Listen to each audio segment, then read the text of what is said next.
All right, so we have our liner right here from the pond, and we have our streamliner right here. And that streamliner is going to connect into our wetland liner here. But we don't have enough grade change to just do a lap joint. So we are using our seam tape and primer to glue the two together and get a great waterproof chemical seal right there. So we're about to get that done right now. All right, so we use our laser. You can see it over there on that tripod. Use our laser to check our levels and make sure everything is exactly where we want it. Well, we got everything. We thought we had everything exactly where we wanted it, and then realized that this spillstone between our large frame rocks here is still just a little higher than where we want it to be with relation to the water and to our laser, which you can actually see there's right there. We're on level with that laser.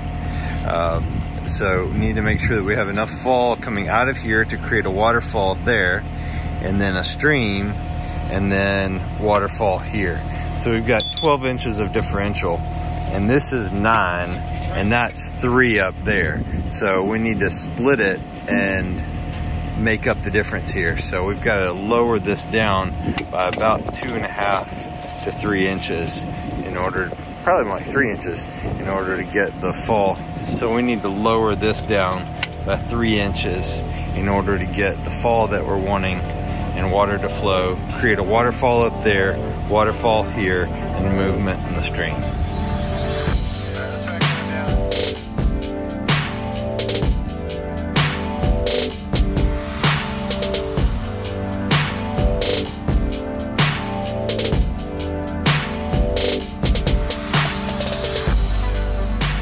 Quick little update.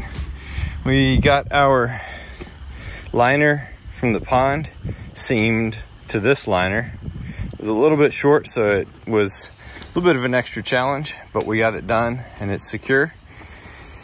We got our streamliner in right here, and we're currently seaming it to our wetland liner. So you can see we've got 2 boards in here. This board's underneath our streamliner. This one's underneath our wetland. And so right now Alberto is cleaning that up. We will get some of our 2-sided seam tape right there, place it between these with primer, get it nice and glued in there, and then we'll come on top of it with the single-sided tape with the cloth backing, come over the top, so that when we're finished, it will look like this right here. A nice protective cloth fabric right there with the rubber seaming tape underneath it, and that just adds an extra layer of protection, kind of a belt and suspenders against pulling, tearing, and tugging at that seaming joint, so that you don't have to worry about it. That is a permanent, chemically sealed joint in the liner. Although it's underwater, it will not leak. So right now, first step is to clean it, get all the mud and dirt, debris, dust, etc. off of there. Make sure that we've got a nice clean joint for our primer to go onto. We got our piping ran from the intake bay,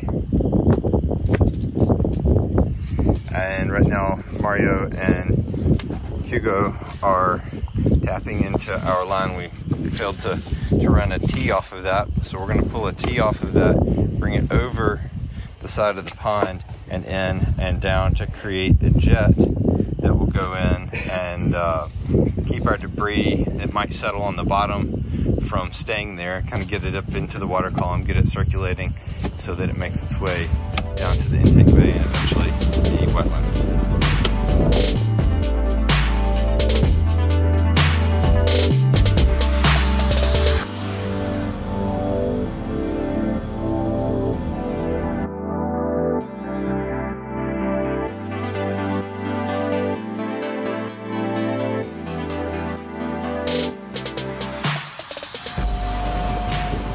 So we're rounding the home stretch on our stream, got major stones in place, and now we're filling in the spaces between, working on building up our edges over here, filling in gaps, and yeah, so we're excited to get this So what we're doing, we're foaming across this. We're bridging between the liner and the stones. We've got to fill in all those gaps. I've already been up that way and started foaming that, and now we're working our way this way across the waterfall. All these gaps have to be filled in, otherwise the water's going to go everywhere we don't want it to go. So we'll use stones like this to fill in the imperfections and the gaps between the boulders, since obviously they were not made for each other. And so we are synthesizing with this foam what would take nature a short amount of time to do. We don't have that kind of time or that much debris to throw into our ponds, as this would normally get all filled up with logs and sticks and twigs and all kinds of stuff by nature in a natural system. But we don't have that kind of time. So, and this stuff is nasty. Sometimes that happens. Well, not that. That's actually never happened to me before. That's a first. But it's a messy. It's a dirty job. Somebody call Mike Rowe.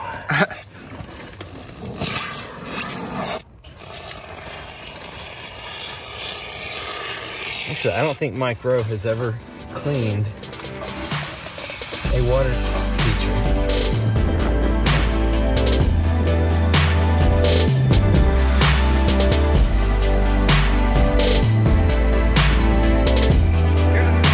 All right, so with us being almost finished with the pond, just lacking tucking in some edges. We just got to tuck in some edges here around the perimeter, top off the gravel in the wetland, and kind of finish up some edging and that sort of thing right here. The next thing, big thing, is the patio right here. So we've excavated it down. We're gonna have plenty of room for our limestone base, and then we'll be able to come in with the stone pavers, the flagstone over top of that, and it's going to be awesome. There'll be a fire pit coming up here in the middle, so we'll need to get that roughed in. First thing in the morning, we'll bring our gravel in, get this set, and start dropping stones in place.